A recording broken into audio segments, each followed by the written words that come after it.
Aşağıpte gördün mü? Halkın mında. Крымские татары простились с Айше Сейтмуратовой.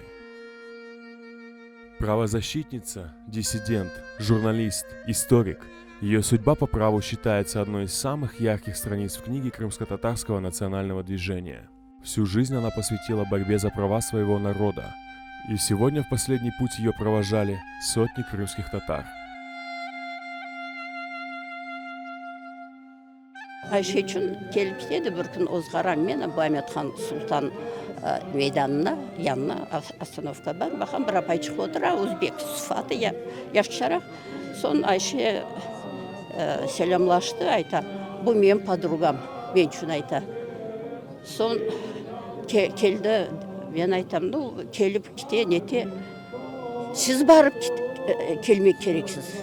Она королева, Rusça aytdı. К ней надо ходить. Не чтобы она ходила, а к ней надо ходить. Bugün bu королева bizge bu kadar adam topladı. Ayşe, Kırım Tatar apayı. Çok şey görgen, çok şeye dayangan. Kırım milleti için çok hissesini koşkan bir apayı. Детство Айши Апте пришлось на самые страшные годы в истории нашего народа. Она родилась в деревне Аджиали, маяк Салынского района Крыма. Была пятым ребенком в семье Найме и Сейтмурата Бурсиитовых. Когда ей было 4, отец ушел на фронт и больше не вернулся. А в 7 лет Айше вместе с матерью, 5 братьями и сестрой выслали из Крыма в Узбекистан. С родиной она, как и большинство наших соотечественников, не сможет увидеться в следующие полвека. После окончания университета с отличием Айше Сейтмуратова едет в Москву поступать в аспирантуру. Но в приеме ей отказывают и отправляют в Ташкент, в Институт истории Академии наук. Но и тут ее ждет отказ. Она возвращается в Самарканд, где работает в школе. Тогда же, в 1964 году, она примыкает к национальному движению. Пишет, участвует в распространении самиздата, ездит на встречи с партийной номенклатурой. А в мае 1966 года ее арестовывают.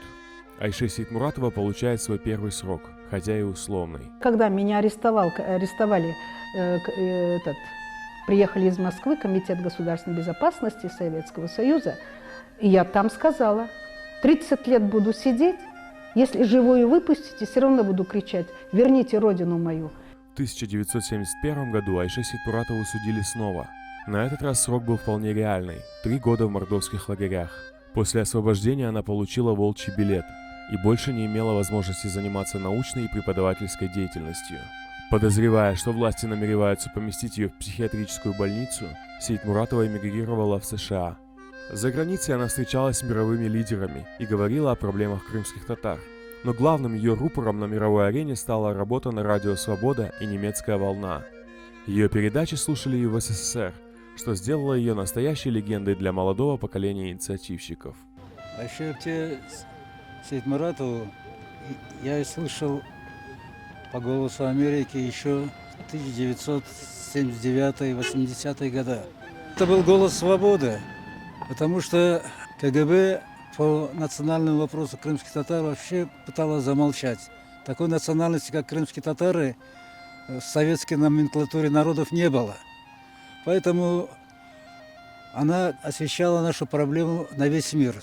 Такие люди, на мой взгляд, рождаются раз в столетие. 70 senelerin, 80 senelerin milli hareketке katnaşkan yaşlar bu pek gururlanaydılar Ayşe Сейтмуратованан. Biz her vakit onu ara yedik, dinle yedik. Bu prinsipal insan olarak bizge aklımızga kalıp gitti. В 1992 году Айше Сейтмуратова смогла вернуться в Крым, где сразу же включилась в борьбу народа. Помимо правозащитной деятельности, занималась благотворительностью. Основала благотворительный фонд Мерхамет Эйве, построила дом престарелых. В сложные времена доставляла в Крым медицинское оборудование, а за несколько дней до смерти пожертвовала всю свою библиотеку в фонд Крымско-татарского музея. Айше Апте была очень деятельным человеком, и несмотря на свой возраст, ей уже было за 80, она была полна сил и энергии. Ее было своеобразным завещанием, что детям родной язык молодежи образование, а нации силы и постоянного движения.